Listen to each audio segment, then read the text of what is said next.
Hello friends, today on this video right now I'm going to show you how to change home screen wallpaper on Samsung mobile phone. So friends, before we continue this video, do not forget to like the video and subscribe the channel. Okay, so let's start the video.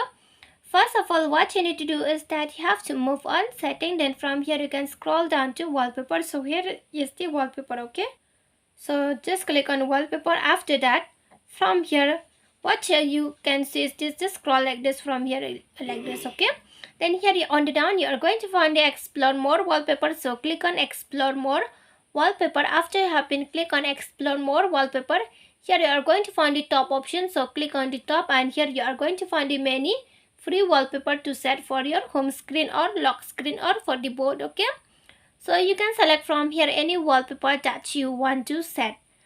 So here I select this one and click on the download option.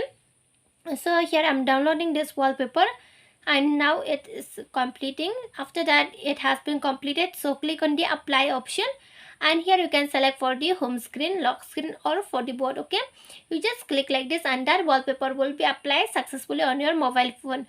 If by clicking on that also here there is something set on home screen, then you just click on that option set on home screen. Okay, so friends, if you love the video, do not forget to like the video, share the video and subscribe the channel, and thanks for watching.